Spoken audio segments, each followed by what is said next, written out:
of cheesy titles that would come with cheap Atari-style games of that era. And how do we know all of this, and why am I talking about it now? Because of Glitch Trap. It's easy to forget, but the last minigame that you have to play in FNAF 3 features a glitched-out bunny hopping...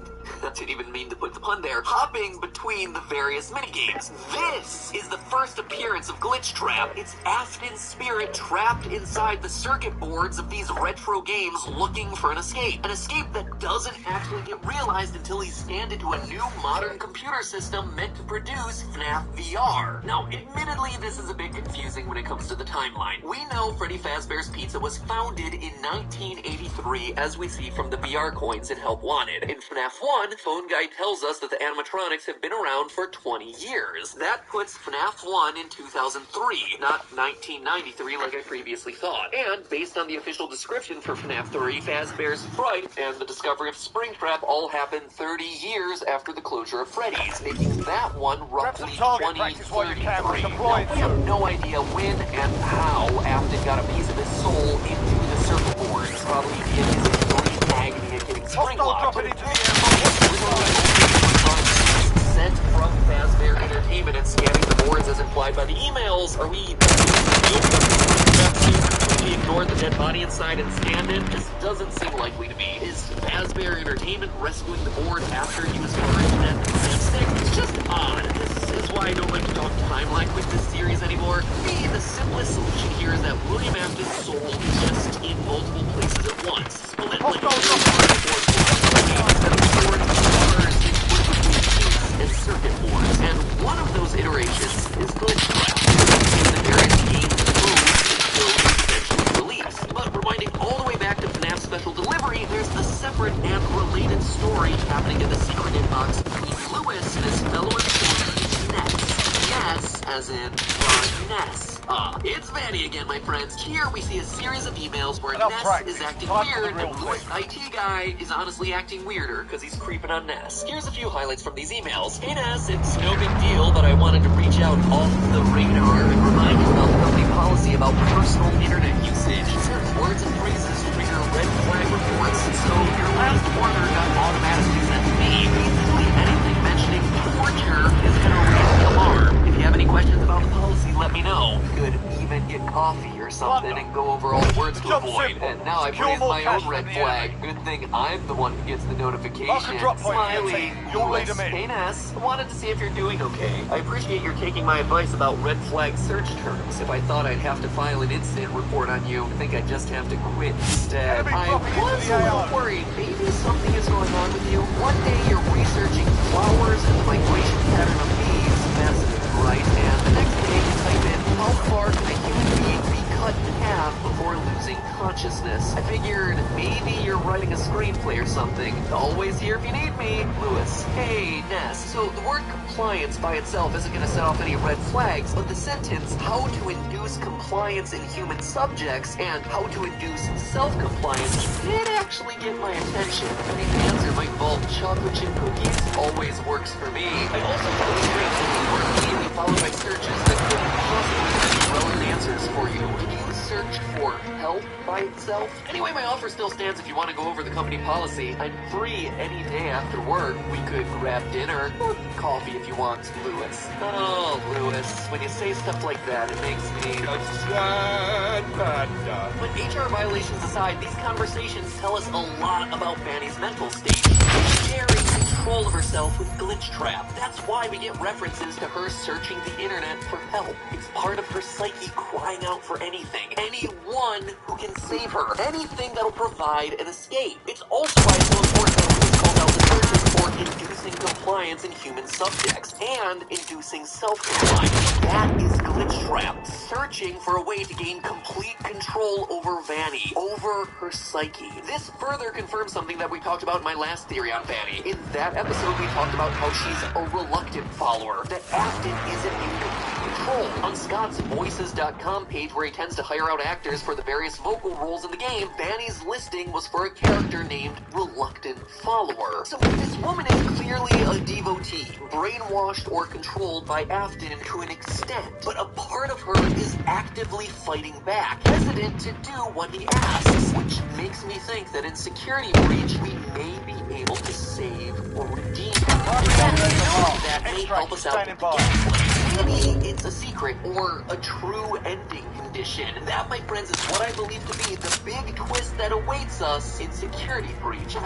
Wait. As I finish this video, of course, new statues just dropped with important lore reveals. So let's just talk about these real fast. With Gregory hiding inside of Freddy, definitely looks like my idea about gameplay being a version of hide and seek is absolutely confirmed. Or maybe Gregory is just piloting an 80s era bear-shaped Gundam suit. Either way, I'm totally living for it. As for the other statue that just dropped, looks like Vanny is going to be taking a page out of the Afton playbook. The classic security guard by day and serial killer at night. Old habits die hard, I guess. But in Vanny's case, here's my question. Is she going to remember it? My guess is no.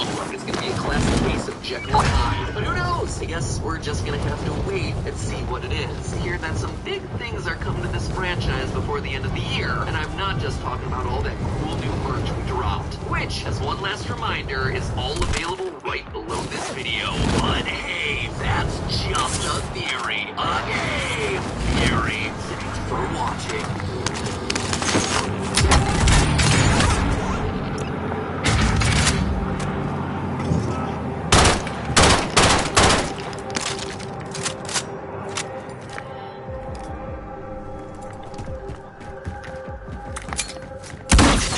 Copy. Helo is inbound for deposit.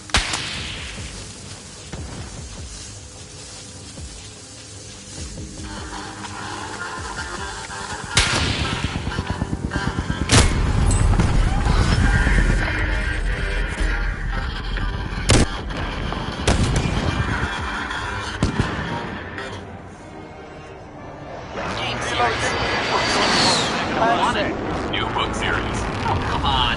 Fine. Phone dude. Purple guy. Orange dude. Didn't you just... Fine. Wild card. Change the category. Timeline. Fight of 87. Chop of 83. Party of 85. Wait, but... Time traveling. You can't just reverse. Yeah, reverse. Reverse.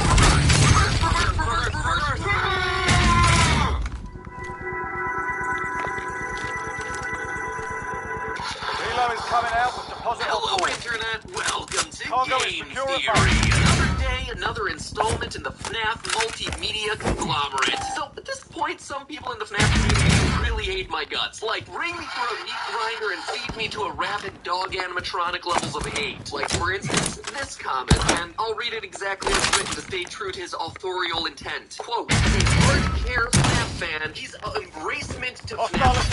He insists on using the box to proof his stupid stories, and they don't even make sense. He soups and thinks he's smart, but he's not. I wish he would stoop. He then goes on to rant for a paragraph about how unrealistic time travel is in a franchise about robot rapid force psychosis.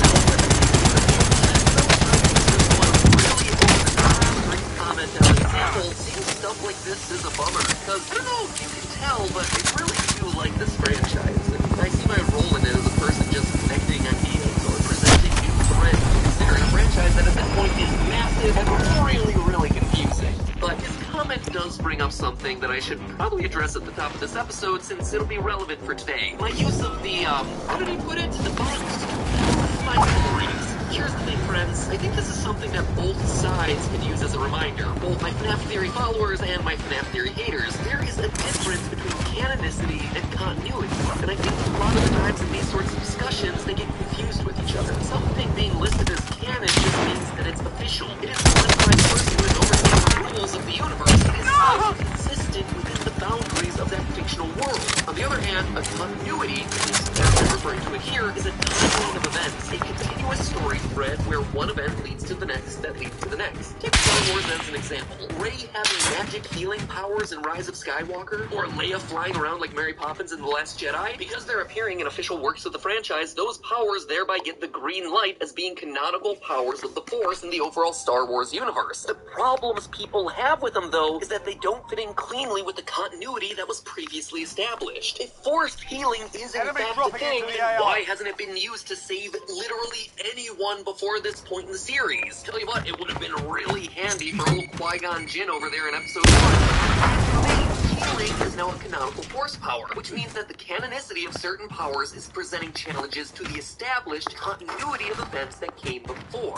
Now, here's where FNAF comes in. You see, we have multiple continuities all existing under the same canon. It appears as though this is how the FNAF franchise is working. The original novels and the original games exist in an alternate universe from one another. They are separate continuities, and yet they are all deemed canon. This was all expressly stated by Scott years ago.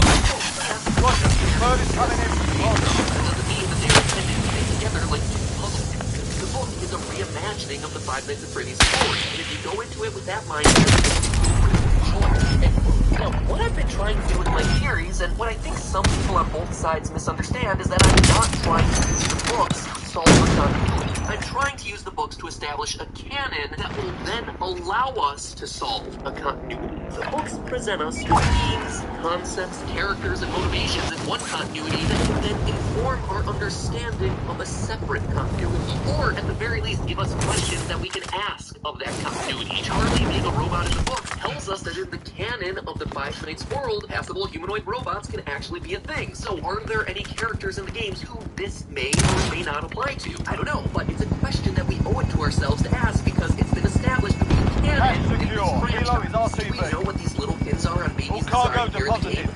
No idea. In fact, most people probably didn't even remember that they existed in the first place. And in the books, they play an important role. These are the things that allow Baby to transform into a human disguise. Now, is that necessarily what they're doing in the game? No, definitely not. Is the best and likely only clue for what they really are coming from a separate continuity? Yeah, in this case, yes it is. This isn't us trying to shove puzzle pieces together like Scott warned us against. It's about seeing that in one puzzle, there's a piece that fits in a certain location, and in a separate puzzle, you have a similar piece that might end up acting in a similar way. And here's the thing, you don't have to take my word for this anymore. Scott recently made a new post on all of this to clarify the situation. In response to the question of whether the lore of FNAF is solvable, he said this: all I can do is say that some questions will be answered, even if it may not always be the answer you wanted. Be patient. Let me at least say this: future games will look forward, but look to the novels to fill in some of the blanks to the past. So there you have it, from the creator himself. Does it the books in our discussions make things messy and complicated? Sure, but remember what franchise we're talking about here, friends. Messy and complicated is like the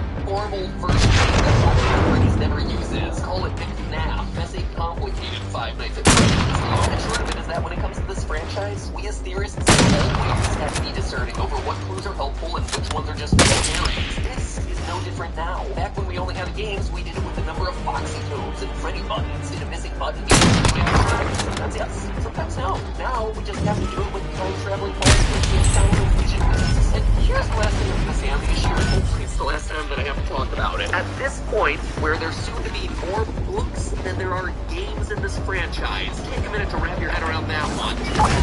Entirely at this point, it's just short-sighted. And I'm not just saying that because we're referenced in the new book, Fetch. Yeah, seriously, we're in it. From page, well, I read it on digital, so it's like page 250 out of 4,127. Whoa, Greg tuned back in though when Kimberly Bergstrom raised her hand. Well, sort of tuned back in. He heard her question, "This is just a theory?" She probably didn't actually say it that way. That was just my creative interpretation of that line. Look, Ma, I'm an inside joke hidden inside the second installment of a multi-volume scholastic book series. And a discussion over. Let's talk about this new book and what it means for the franchise, shall we? Fazbear Frights #2 Fetch was recently released, and it is, well, if I'm being honest, it feels much less connected to the series than the first one. Don't get me wrong, the stories are still really good, if not even darker than the original film. I mean, one has a young girl outright being mauled to death.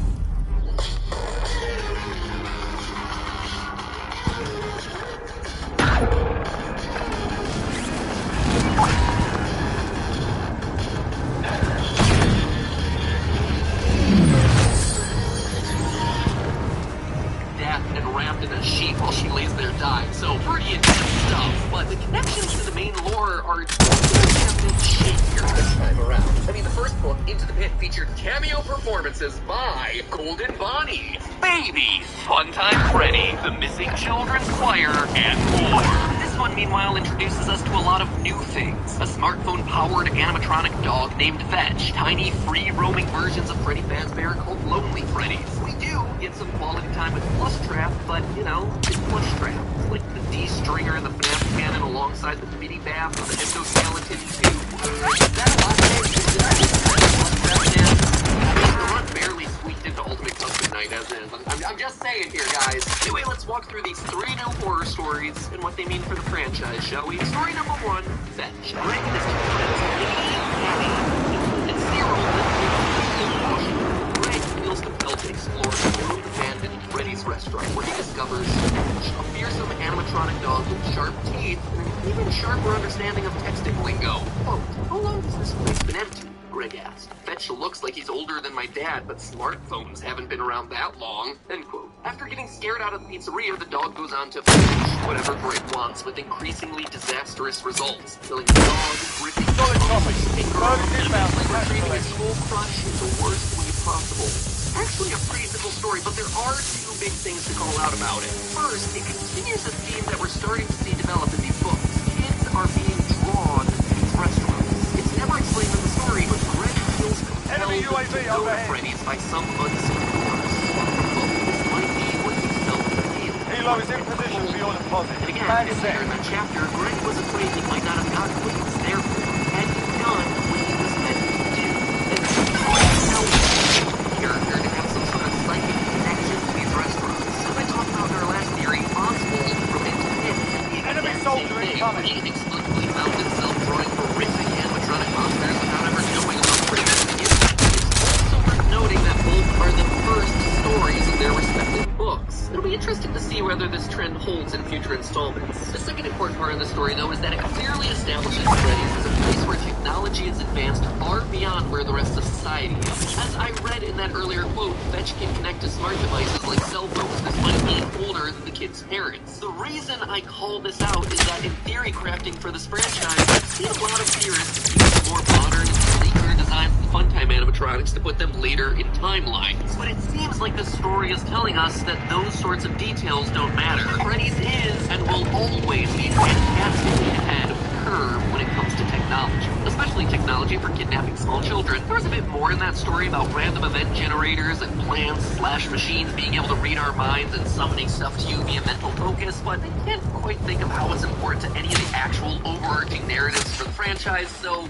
maybe at some point down the line, but now I'm just gonna skip it. Story number 2 we'll come back to in a minute, as that one has the most to discuss. Story number 3, out of stock. A new plush trap toy, the Plush Trap Chaser, a light-activated chomping green rabbit, is all the rage, selling out at stores across the nation. It also retails for $79.99, so Scott be making those fat stacks both IRL and in the book world for his killer merch. A boy named Oscar, fed up with never getting what he wants, shoplifts the last one that someone had supposedly returned for being defective. Quote, is it just me, or do the teeth look wrong? Isaac pointed at straight, slightly yellow, human-looking teeth that were visible through Plush Trap's partly opened mouth. And what's with the eyes? He reached out and poked one of the cloudy green eyes.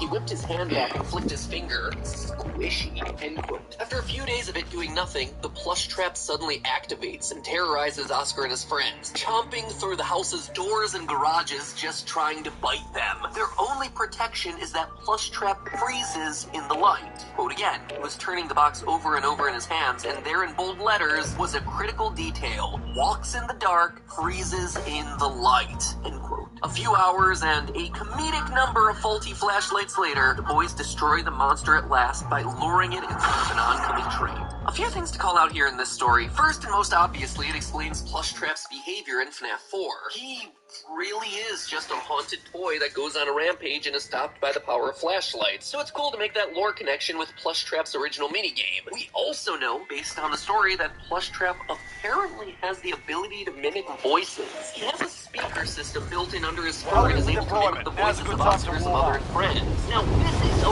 really interesting detail because up until this point, the only voice mimics in the franchise have been the Funtime animatronics, with their built-in systems intended to lure children away from their parents so that they could be grabbed. This suggests the possibility that Plush Trap was either a prototype of those larger models testing out the voice mimicry software, or was himself a Funtime-era animatronic. Whereas up until this point, all us theorists have classified him alongside the other nightmares from FNAF 4. But the last and most important thing to call out, though, is the fusion of human parts and animatronic parts. The story makes it very clear that the plush trap Oscar runs away with has both human eyes and Hostiles dropping teeth. into the area. Look, Watch the Raj skies. turned to Oscar. He managed to steal us with a plush trap picture that looks like a half-human hybrid, end quote. Now, this idea of a half-robot, half-human animatronic is a completely new concept for the series. But is it? You see, in Half Hour, we had ourselves Nightmare, the black, transparent, spooky bear that, if you looked closely enough, had a human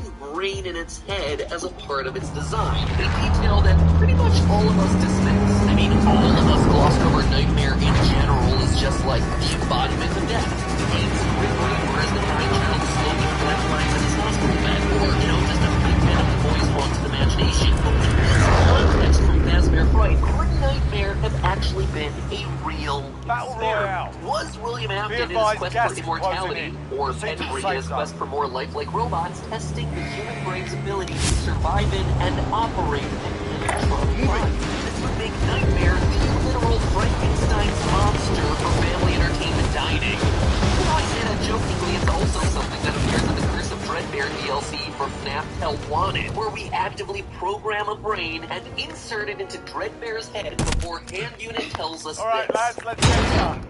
It's time to introduce the creature to the kids for focus testing and troubleshooting. We know, based on the original trilogy of books, that Afton was obsessed with recreating living metal just like those original haunted animatronics. I see Nightmare, Dreadbear, and this plush trap all as potential experiments looking to do exactly that. Lastly, we come to story number 2, Lonely Freddy's, my personal favorite of the bunch. In this one, we have rebellious teen Alec looking to expose his goody two-shoes sister Hazel for the fraud that she really is. Alec, in this story, is actually a really tragic character. He's a teen who acts out because he's ignored by his parents. And the main reason he's trying to bring down his sister is because she is always the one who gets the attention.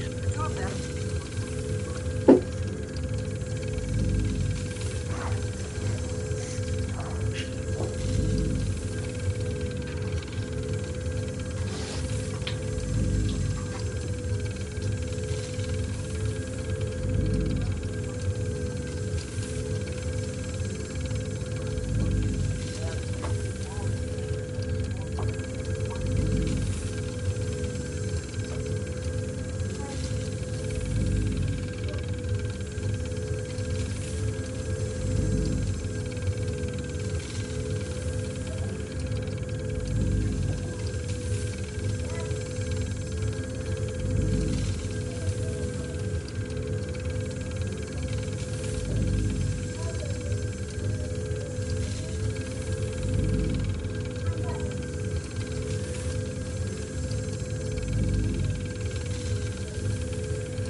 No, haven't even looked out there yet.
Friendly loadout drop on the way.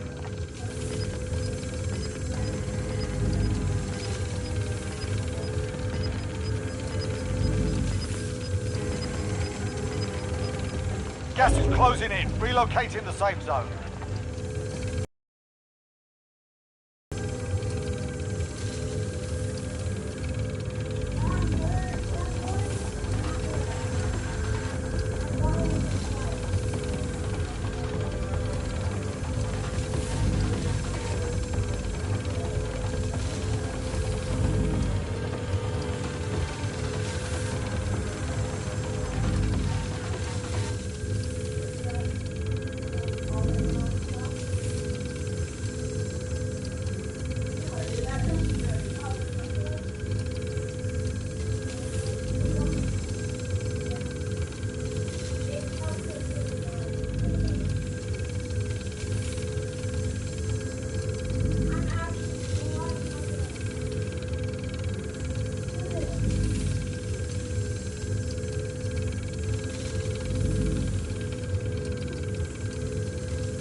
Gas is moving.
Gulag.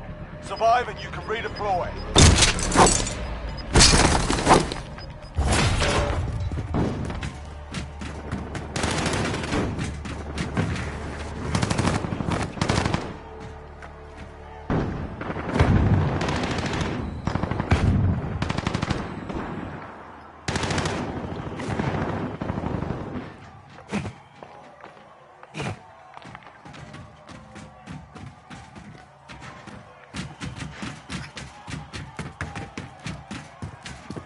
Listen up, soldier. Win here and you return to the front line. But if you lose, you're done. Sort them out or capture the objective.